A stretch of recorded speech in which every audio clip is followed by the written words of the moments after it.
Oi, gente, como é que vocês estão? Eu tô muito feliz de estar dando continuidade à nossa leitura hoje de Helena Ferrante, com a história do nome e sobrenome, que é este exemplarzinho aqui, que é acho que um dos mais pesadinhos e mais robustinhos de toda a tetralogia. Ele tem 465 páginas, é bastante, aqui nessa editora, nessa versão da Biblioteca Azul. Mas, por incrível que pareça, foi um dos que passou mais rapidinho por mim, porque eu me identifiquei demais com esse livro aqui. Eu tenho 25 anos atualmente, e esse livro aqui é o que mais chegou perto das coisas que eu estou passando no meu agora. Eu acho que dos 26 aos 30 vai ser mais o próximo, mas esse aqui realmente foi uma chuva de gatilho, porque me tocou assim, deveras e deveras e deveras. Então vamos começar. No primeiro vídeo, caso você ainda não tenha visto o vídeo da Amiga Genial, foi o vídeo que eu expliquei um pouquinho mais sobre quem é Helena Ferrante, sobre o que é tetralogia, sobre a Amiga Genial. E nesse aqui eu vou dar uma pulada em tudo isso, caso você queira ver esses detalhes. É só ir no outro vídeo, tá bem completão, são 25 minutos, que eu, assim, discorro sobre várias outras coisas de influência pra Amiga Genial. Mas nesse aqui eu quero começar justamente com o finalzinho da Amiga Genial, trazendo para os dias de hoje para a história do novo sobrenome, que é aquela cena dos sapatos, que eu não sei vocês, mas eu fiquei realmente muito chocada com essa cena. Eu lembro que as cenas dos detalhes são as mais comoventes, né, gente? Não são sobre os grandes feitos ou sobre os grandes atos. Às vezes é sobre ela ver, peraí, é o sapato que eu dei para você, quer dizer que você tá mancomunado com essa galera toda, e você já começa automaticamente um casamento baseado na desconfiança, né? E baseado também na violência, baseado na falta de compreensão, de cumplicidade ali que deveria ser um casamento. Então a gente vai começar a acompanhar justamente o casamento da Lila e do Stefano, que é uma tristeza, assim, praticamente do início ao fim. Eu tinha até uma certa esperança, eu acho, que no começo, só que assim, desde o dia primeiro desse casamento, a gente vê que são múltiplas e múltiplas violências. Inclusive tem uma cena que contém alguns gatilhos nesse vídeo inteiro, tá, gente? Já alerto, assim, sobre violência doméstica, sobre abortos, enfim, sobre estupros também.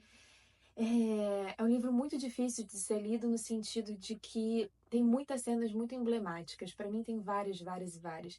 Algumas, por exemplo, é quando ela vai pro hotel, né, enfim, e vê aquela suíte e se depara com o que ela vai ter que fazer e esse papel que ela vai ter que se desempenhar. E agora ela não é mais Lila, ela não é mais Cherula, ela é Karate, senhorita, senhora Karate. E ela ainda se acostumando com esse nome na boca dela, né, e no corpo dela, e aí ela se prende assim no banheiro, num ato de desespero, para ver se ela consegue ter ali alguma margem, né, algum espaço para ser ela mesma ou para fugir daquilo tudo, porque ela entende aonde ela finalmente se meteu. E aí o marido bate assim, porque ela tá demorando no banheiro. E aí chega um momento que ela tá em silêncio e ele se irrita muito. E aí ele provoca assim, eu vou ter que arrombar. E aí esse arrombar para mim, assim, é arrombar a porta, mas em última análise é arrombar totalmente o espaço dela e o corpo dela e os seus limites, né, e tudo aquilo que engloba a Lila. E aí ela vai ser estuprada em série, né, por muitos... Eu não sei se eu posso falar isso tudo no YouTube, mas enfim, ela vai sofrer séries de agressões sexuais, nenhuma relação ali, pelo que eu entendi, foi minimamente consentida, onde finalmente ela acaba engravidando, mesmo aquele corpo sendo quase expulsivo daquele homem, daquilo tudo, não vai ter jeito, e ela acaba engravidando. E eu lembro que eu parei de ler o livro quando ela engravidou. Eu fiquei muito chocada. Foi o único momento que eu parei de ler o livro. Olha que tem outras 1000 violências aqui, mas eu parei de tão choque que eu fiquei. Eu falei, a Lila engravidou? O que eu faço agora? Ela engravidou com 17 anos? O que eu faço agora? Ela acabou de casar, enfim. Eu fiquei em crise mesmo. Eu acho que essa pauta da gravidez na adolescência é uma coisa que mexe muito comigo. E ver uma personagem claramente não querendo caminhar por esses caminhos, de fato, me enche de tristeza, né? Ver o quanto, enfim, o corpo da mulher está em disputa nesse sentido. E aí, se eu penso que o primeiro livro, as maiores palavras que a gente escuta são bruta e brava, que eu falei aqui no primeiro vídeo, né? É tudo sobre isso, sobre a feiura e sobre a beleza, sobre esse mundo do intelecto que é belo, que é lindo, que são de possibilidades, dinheiro, sol, luz, enfim. A gente também tem o bruta, que é essa coisa da Nápoles, que é bruta, que é violenta, que tem muitas violências ali implícitas. Enfim, aqui eu acho que a maior palavra que a gente vai ter no caso é homem e fêmea. Então a gente vai falar muito sobre relações de gênero aqui. Eu acho que esse livro é muito pautado justamente por isso, né? E todas as violências e aprendizagens que ambos os gêneros vão ter que passar. E eu acho que eu fiquei muito com essa palavra porque ela diz justamente essa palavra, aprendizagem, né? Que seria uma aprendizagem feminina e uma aprendizagem masculina. Ninguém nasce sabendo isso. Só que as mulheres precisam entender que agora elas são submissas aos homens, né? Que elas respondem enquanto senhora karate. E é isso. Assim, cala a boquinha. Se você chegar com o olho, né? Enfim, invariavelmente ali violentada na casa da sua mãe, na casa do seu pai, ninguém vai te perguntar o que aconteceu, porque afinal de contas você provavelmente fez alguma besteira e seu marido está correspondendo ao papel de macho, de marido, de pelo menos te repreender. Então ele foi macho o suficiente, que bom que você está com esse marido. E isso vai ser perpetuado, né? E aí esse corpo justamente feminino e o corpo masculino que vai para as guerras também naquela época. A gente tem o primeiro namorado da Lenu, o Antônio, indo para a guerra, e todo esse corpo que vai ser mutilado também, né? Enquanto esse corpo que precisa ser violento, mas vai ser violentado. Então tem uma parte que para mim foi assim emblemática também, tanto quanto a Lila engravidando, essa parte do Antônio me pegou demais, porque ele chega assim na cidade depois de sofrer bastante da guerra, e aí ele vai conversar com a Lenu, e aí ele tá conversando com a Lenu e a Lenu pergunta para ele, né? Como é que você tá? Você tá vendo outro emprego e tal? Ele falou, eu preciso me livrar de um problema que eu tô tendo antes de conseguir um emprego. E aí ela pergunta, qual o problema que você tem? E aí ele fala, medo. Eu tenho muito medo. E claramente ele não sabe, né, colocar isso em palavras, que seria um transtorno pós-traumático de guerra, mas ele só diz isso, eu tenho medo. Então são corpos mutilados em si, e enfim. E isso é muito, muito, muito forte. Tem uma cena que eu queria muito ler com vocês, porque para mim foi uma cena que mais, assim, me encheu de pensamentos, né? Tanto é que eu marquei, simplesmente, foi um gabarito essa cena, assim, eu marquei a página inteira. Eu queria ler com vocês porque eu acho que para mim é o eixo central da narrativa desse segundo livro. Ela diz assim: de repente, me veio a impressão de ter vivido com uma espécie de limitação do olhar, como se só fosse capaz de focalizar o nosso grupo de meninas. A Ada, de Gliólia, Carmela, Marisa, Pinúcia, Lila e a mim mesma. Minhas colegas de escola, e jamais tivesse realmente notado o corpo de Melina, de Giuseppina Peluso, de Nunzia Cerulo, de Maria Carati. O único corpo de mulher que eu tinha examinado com crescente preocupação era a figura claudicante de minha mãe. E apenas por aquela imagem me sentira perseguida, ameaçada, temendo até agora que ela se impusesse de chofre à minha própria imagem. Naquela ocasião, ao contrário, eu vi nitidamente as mães de família do bairro velho. Eram nervosas, eram aquiescentes, silenciavam de lábios cerrados e ombros curvos ou gritavam insultos terríveis aos filhos que as atormentavam. Arrastavam-se magérrimas com as faces e os olhos encavados, ou com traseiros largos, com tornozelos inchados, as sacolas de compra, os meninos pequenos que se agarravam às suas saias ou que queriam ser levados no colo. Então essa figura que bota o corpo feminino para baixo, né? É tudo pesado, é tudo um cansaço. E, meu Deus, tinham 10, no máximo 20 anos a mais do que eu. Então eram mulheres, se ela tinha 17, eram mulheres com 27, 37, que já estavam com 2, 3, uma penca de filhos. No entanto, pareciam ter perdido os atributos femininos, ao qual nós jovens dávamos tanta importância e que punhamos em evidência com as roupas, com a maquiagem. Tinham sido consumidas pelo corpo dos maridos, dos pais, dos irmãos, aos quais acabavam sempre se assemelhando, ou pelo cansaço, ou pela chegada da velhice e pela doença. Quando essa transformação começava? Com o trabalho doméstico? Com as gestações? Com os espancamentos? Lila se deformaria como Núncia?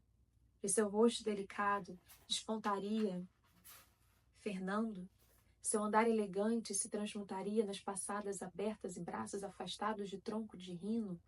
E também meu corpo, um dia, cairia em escombros, deixando emergir não só o de minha mãe, mas também ainda do meu pai? e tudo que eu estava aparecendo na escola e aprendendo na escola se dissolveria, o bairro tornaria a prevalecer, as cadências, os modos, tudo se confundiria numa lama escura. A atenção que a Helena Ferrante dá ao corpo feminino, né, nesse livro, vai guiar justamente todas as narrativas aqui, as mini-narrativas dessa história, né, os enredos. Justamente porque esse corpo ele vai se casar, depois esse corpo vai perder a virgindade, depois esse corpo ele vai engravidar e esse corpo vai abortar, porque ele acaba abortando, né, de tamanha tristeza, nervosismo e vontade também que aquilo não vingasse, aquilo de fato não consegue se vingar. E aí eles vão para umas férias, assim, na praia, para ver se o corpo dela justamente relaxa. Ela não tá ali porque o marido dela acha que ela deveria pegar um sol e ser feliz e se divertir. Existe uma troca por trás disso, né? Existe um homem justamente que quer ter filhos, expandir essa prole e em troca disso ele precisa que a sua mulher seja mais relaxada justamente para ser mais penetrada e automaticamente gerar mais filhos e deixá-los na barriga, né? Enfim, e isso é fortíssimo, assim. E aí começa justamente a temporada da praia, que é uma obsessão de Ferrante, né? Como eu comentei aqui no primeiro vídeo, que é uma coisa que ela gosta muito de levar os personagens dela para lá. E uma coisa que eu fico muito pensando, que a Aline bem me disse, foi justamente que na praia as coisas não se dão como se acontece no asfalto. Existem coisas que só acontecem na praia quando você tá semi-nu ali e você diz coisas olhando para o mar que você não diria olhando para uma cafeteira. E as coisas mudam, né? Então, enfim, vai existir aí um quinteto de amigos. Na verdade, é um quinteto? É um quinteto, né? Que são as três mini. É um quinteto que depois vira um quarteto. O Pinúcia vai embora, dá adeus, e depois vira, enfim, um quarteto que vira um trio. E daqui a pouco vira uma dupla, que a gente menos espera, que no caso vai ser Lila e Nino. E aí foi muito engraçado, porque no meu clube a gente discutiu muito sobre isso, né? Sobre as surpresas, sobre, enfim, a filha da putagem de Lila ou não, se ela fez aquilo meio de propósito, sabendo o que ela estava fazendo ou não. E na minha concepção, ela fez tudo isso de caso muito pensado. Eu acho que ela é muito mais inteligente do que a gente pensa. A gente acha ela inteligente, mas eu acho que ela é realmente muito mais inteligente. E acho que ela sabia do mal que ela estava infringindo a amiga dela. Eu não acho que ela fez isso assim. Ah, ela se apaixonou, o que que eu vou fazer? Eu acho que existe um ai, se apaixonei, o que eu vou fazer? Mas também existe uma coisa de agora estou tomando algo dela, né? De certa forma. E ela começa a escrever de novo, e ela começa a ler livros para provocar mais esse Nino. E ao mesmo tempo ela tem uma coisa que a Leno nunca teve até então, né? Que é a espontaneidade, que é um brilho no olhar de quem se conhece minimamente, se acha interessante minimamente, é olhado enquanto interessante também, e não se deixa levar tanto pelas opiniões alheias. Então ela vai ler um livro sobre teatro, que a Lenutra estava achando que era, isso aqui é fútil, ele vai achar isso fútil, então eu não vou ler. E aí ela lê e fala, pera, eu acho isso aqui interessante. E consegue trocar com o Nino de igual para igual, digamos assim. E eles se apaixonam, eles vivem um romance. E tudo isso aos 18 anos das praias, assim, da Itália. Realmente é algo. Mas eu acho também imprescindível, né, a gente pontuar que, no caso, a Lila e o Nino estavam sendo ajudados, de certa forma, por Lenu, né? Justamente nessa fuga, naquela noite que ambos queriam ter juntos. E Lenu, de certa forma, ajuda, não acho que um pouco contrariada, mas ao mesmo tempo faz aquilo acontecer. Ela podia simplesmente dizer não, mas ela não é capaz de dizer não. Até porque o não, né? Quando que o não entra na boca de mulheres? Eu acho que é um percurso muito infinito, assim. Eu fui aprender a dizer não quando eu tinha já 23 anos, assim, talvez. Que foi quando eu entendi que não, talvez eu não quero ficar com fulano, talvez não, eu não quero passar por isso, talvez não, eu não quero usar aquilo ou outro. E aí é um processo muito gigantesco de você entender e escutar que existe um não aqui na garganta, você conseguir dar valor àquele não, se abraçar enquanto não, depois proferir e aguentar as consequências que esse não vai te trazer. Então é um processo de muitas etapas. E Lenu é essa mulher, uma adolescente ainda, uma adolescente, mulher, enfim, com crise de identidade, de autoestima, que também tem dificuldades para chegar nesse não. Eu acho que ela vai conseguir, eu já li os outros livros, então eu sei que ela vai conseguindo aos poucos. Isso me enche de felicidade, porque nesse momento aqui a gente vê uma Lenu realmente muito ressabiada, muito dependente, enfim, constantemente dependente desse olhar, né, desses dois ídolos, né, que ela cultiva, que no caso é o Nino e a Lila, que são as pessoas mais inteligentes do mundo. E aí isso já implica numa coisa que me irrita muito nessa narrativa, mas na personagem, no caso, na protagonista, nessa eu lírica, né, que coloca com olhos de genialidade coisas que na verdade não seriam exatamente genialidade, né? Ela coloca os dois ali num altar gigantesco, onde eu não sei exatamente se eles ocupam. E depois uma coisa que acontece é que ela, enfim, esse casal, né, se forma nessa praia, eles voltam a Nápoles, e eles retomam esse romance, né? Tanto é que depois Lila engravida de novo, e aí tem essa coisa de ser de Nino, de ser de Stefano, enfim. É, E aí ela decide ir para Pisa, e ela decide finalmente assim se libertar, e é muito bonito ver quando ela corta esse laço assim com Nápoles e com Rione, né, com esse local onde ela esteve o tempo inteiro. Eu sinto que ela é muito pioneira e muito assim, sabe, debravando outras coisas. Eu acho muito belo esse movimento, e ela não se reconhece nesse movimento, assim, no sentido de se dar esse valor, de atestar que ela está sendo a primeira daquela família a cursar o ensino superior, e de todas as suas amigas, ela está, sabe, conseguindo coisas tão diferentes, e ela sempre se acha incapaz, sempre se acha menor, e sempre se esquiva na sombra alheia. E isso me tira muito, assim, do sério, sabe, essa romantização do romance de Nino e Lila, e também da genialidade de ambos, enquanto ela é apenas uma esforçadinha, sabe, é um papel de coitada que ela acreditou e pautou para si mesma, que é detestável, assim, é realmente deplorável você assistir um personagem se reduzir a migalha. E aí eu confesso que essa parte foi uma parte que eu mais me identifiquei, assim, né, de todo o romance, porque eu recentemente passei justamente por um ensino superior, no caso eu acabei de concluir um mestrado na França, né, que é, enfim, esse país colonizador, né, não preciso nem dizer esses predicados. E foi uma coisa muito difícil para mim, né, por ter entendido o que é esse capital cultural, intelectual, principalmente europeu, que a gente já tem aqui no Brasil, quando a gente vai pensar nas famílias que fizeram o USP, não sei o quê, mas na França eu acho que consegue ser muito ainda maior. E eu sei, só eu sei, assim, de tudo que passei, mesmo sendo branca, mesmo tendo mil privilégios, passando, assim, né, tendo essa carinha aqui meio francesa e tendo que cortar o cabelo, e várias coisas que eu tive que tirar, assim, que eu tinha, e depois eu deixei de ter, enfim, coisas inconscientes e conscientes. Mas eu sei da minha passabilidade, e mesmo assim, quando eu dizia certas coisas, o sotaque me entregava completamente, e era como se eu virasse uma mini Frida Kahlo, assim, né, com a cota total latina de alguns círculos, né, no caso, na minha faculdade.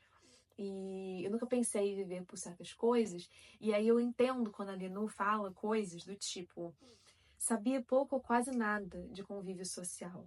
Falava muito alto, mastigava, fazendo barulho com a boca.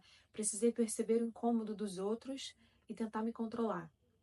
Na ansiedade de me mostrar sociável, eu interrompia conversas, eu me pronunciava sobre assuntos que não me diziam respeito e assumia atitudes de muita intimidade. Tentei então ser gentil, mas distante. Uma vez uma garota de Roma, depois de eu perguntar não sei o que, me respondeu, fazendo um arremedo de minha cadência, e todas riram. Me senti ferida, mas reagi dando risada e acentuando o fundo dialetal, como se eu mesmo debochasse de mim alegremente. Então é isso, né? É esse corpo que ainda tenta, né, entrar em lugares que ela não era bem-vinda, né? E aí tem uma cena que pra mim me mata assim no coração completamente, que é quando ela tem muita vontade ainda de ministrar, né, e seguir com magistério, ser professora universitária. E aí esse professor dela, né, que até tem ela enquanto, né, estima ela de certa forma, mas quando ele percebe, né, os voos que ela quer dar, ele automaticamente já tira as pálpebras dos olhos. Ele fica assim meio, não, calma aí, calma aí, calma aí, calma aí. Você é muito esforçada, você é uma excelente aluna, mas assim, eu não acho que esse seja o lugar exatamente para você, né? Eu não sinto que seja por aí que talvez você tenha que ir, porque não sei, né? Então você se dá conta de que as coisas sempre estiveram aí. né, as grandes famílias, os grandes artistas, os grandes intelectuais, e caso você queira fazer uma mobilidade social tamanha, você vai sofrer essas coisas no percurso, não é tudo assim dado, né? Existem muitas coisas que já estão pré-escritas e que você não consegue a olho nu entender, mas aos poucos, né, você vai vivendo e você vai, como se fosse uma raspadinha, você vai rabiscando assim, e você vai entendendo alguns códigos, você fala, caramba, então quer dizer que eu sou bem-vinda, mas não tão bem-vinda a esse ponto. Enfim, que é uma crise também que a Lila vai ter no caso, né? Sofrendo horrores na charcuteria, enfim, ela entende como que isso é doído e como que ela não consegue fugir desse sistema com tanta facilidade, né? Enfim, acho que isso vai ser muito abordado também no livro 3, mas aqui a gente vê essas duas mulheres sofrendo corporalmente para tentar se encaixar em meios que não a querem e não a recebem e as mutilam muitas das vezes, né? Falando agora um pouco mais de Lila também, eu acho que tem uma cena que também, assim como o Antônio, quando ele fala medo, essa cena da Lila também me tira, assim, muito, me lastra o coração, assim.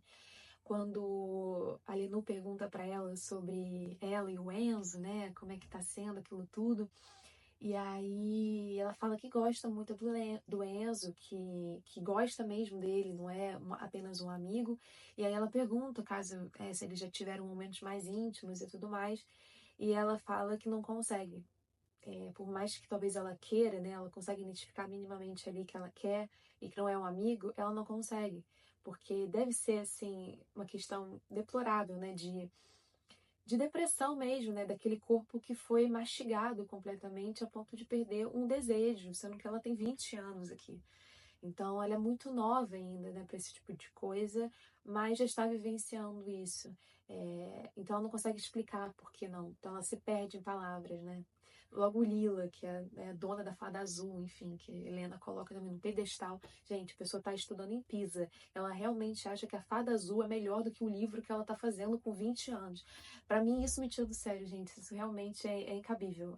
É incabível. Então, esse livro, né, que começa com a história do nome e sobrenome, querendo ou não, também termina, de certa forma, com a história do nome e sobrenome, porque ambas vão mudar bastante dependendo das afiliações masculinas e dos sobrenomes, né, que elas acabam colocando junto aos seus nomes. Então, se Rafaela, Lila, Tirulo e agora Karate, agora a gente vê uma Helena Greco-Airota também aí se despontando, e a gente vai ver bastante também no próximo volume, mas tudo indica que novos sobrenomes vão aparecer e vão se juntar aos nomes dessas garotas, que tomarem que não se esqueçam que são Lila e Lenu, para mais do que Rafaela e Helena, né? Que elas têm intimidade, que elas têm amor e que juntas elas conseguem ali ter uma dinâmica que elas não conseguem fora, nesse mundo que as acachapa frequentemente. Então é isso, espero que vocês tenham gostado desse vídeo, foi um vídeo até bem pessoal, bem doído, bem violento, assim como eu acho que foi esse livro pra mim, esse vídeo. Não adianta, gente, eu falo o livro em cima do filme, eu trepo com todas as palavras, porque na minha cabeça parece que é tudo junto, assim, é uma grande novela. Espero que vocês tenham gostado, que vocês gostem dessa série também. Para mim serve como registro justamente de tudo que eu aprendi, de tudo que eu anotei, de todos os meus roteirinhos. Eu gosto de ter isso aqui em vídeo para um dia me consultar também posteriormente, porque eu também vou me esquecer. A vida é um pouco sobre isso. Um beijo, espero que vocês tenham gostado. Curta, compartilhe, comente. Principalmente comente, porque eu amo os comentários, é a parte que eu mais gosto de dividir com vocês. Um beijo, até a próxima!